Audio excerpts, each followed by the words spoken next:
across the South Coast, live from Solent University. You're listening to Solent Sports News. Good afternoon, it's 3 o'clock. I'm Jamie Oloshinsky and these are your Solent Sports News headlines. Southampton welcome league leaders Liverpool to St Mary's on Sunday. Saints will be without two key players as Aaron Ramsdale and Jan Bednarek will both miss out due to injury. The South Coast side sit rock bottom of the table, but Russell Martin isn't willing to give up on his tactical style. We look at Liverpool and have a look at a few things that we can try and capitalise on, and also understand their threats, which are they have a lot of. So the same way we prepare for every game, to try and be better than our last one, and to try and prepare as best we can and find a way to stop the opposition and to impose our own game as much as we can. Liverpool manager Arne Slot is worried about his team selection before facing the Saints. What does have an effect is the playing style of Southampton, the players coming back from South America, how fit are they, the injuries that we have, the players are coming back. So that is the only thing that has something to do with the team selection, not at all the games that come afterwards. And sticking locally, and Saints women will clash with their fierce South Coast rivals this weekend. They'll be on the road when they travel away to play Portsmouth in the Women's League Cup.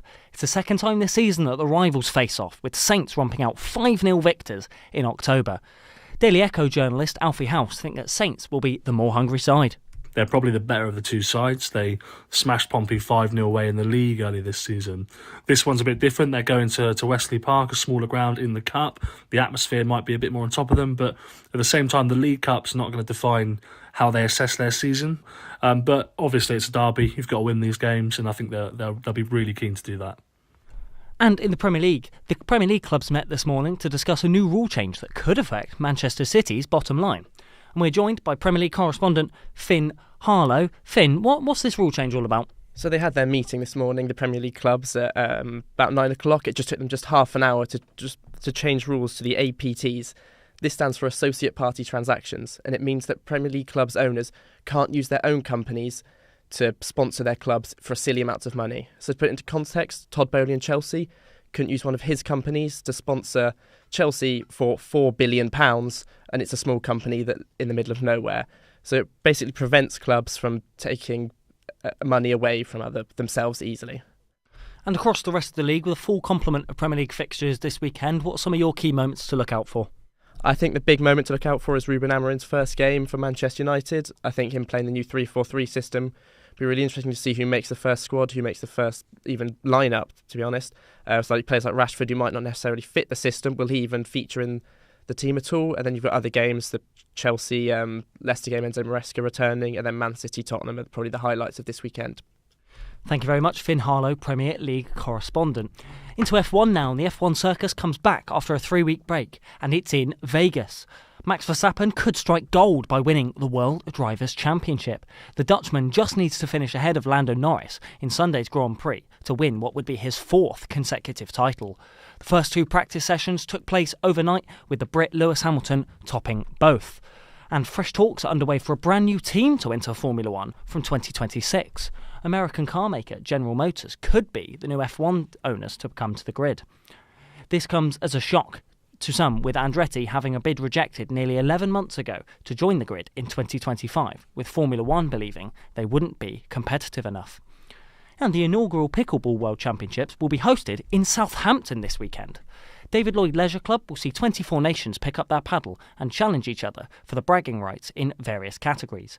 The Austrian pickleball coach Peter Jobic believes the sport is one of the fastest growing out there. Old and young can play, everybody is welcome, the community is also so nice, so welcoming to everybody, and this is so unique about pickleball, and this fascinates me and all the players I meet, and this community I met here, all the people are so nice. It's just a beautiful time and a beautiful sport. And it's the final darts major before the World Championships as the Tour visits Minehead for the Players' Championships finals. The first game started at 1 o'clock, with the pick of the results being Scott Williams dumping out young talent Heian van Veen. And there it is. What a fine game of darts. What a fine performance. The outsider takes the match. Scott Williams moves on and wins it. What a terrific start to the afternoon.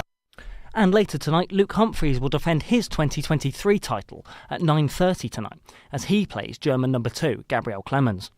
And it's world number 4 versus world number 5 as Rob Cross plays Luke Littler at 9:30.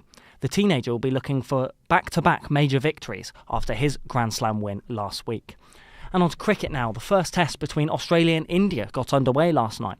After electing to bat, India put up a score of 150, with the Aussies bowling well. And we've got cricket reporter Nathan Potter live with us to tell us more. Nathan, what can you tell us about what's happened in this game? Well, Jamie, as you said, India did put up a score of 150. Most would say it's below par on any type of wicket. But since that, they have fought back in the second in Australia's first innings, and they've pinned them to 67 for 7 to end the first day. And it will be Alex Carey and Mitchell Starc both resuming at the crease tomorrow morning. If I had to choose a pick of the bowlers, it would be Josh Hazlewood and Jasprit Bumrah. Both have took 4 wickets for their own sides, and it will be definitely one to keep a close eye on. And it does look a bowler's paradise. Thank you very much, Nathan Potter, cricket reporter. Tennis now, and we're into the closing stages of the Davis Cup. The first of 2 semi-finals start this afternoon as Germany face the Netherlands for a place in the final on Sunday. And on the other side of the draw, it's Italy facing Australia, with Italy looking to win it for a second year in a row. This was the moment that they got past Argentina in the quarterfinals. A come-from-behind victory for the defending champions. Puts them back in the semi-finals of the Davis Cup. And tomorrow we'll see an exciting battle for the chance to secure the 2024 European Curling Championships in Finland. The reigning champion Scotland will be looking to retain their title for a 4th year in a row as they face Germany. However, the Germans will be determined to win gold for the first time since 2004. That's all from us for this hour. I'll be back at about 4 o'clock, which is in just over an hour's time. Remember, you can keep up to date 24 hours a day, 7 days a week on our website, which is solentsportsnews.com. Bye-bye.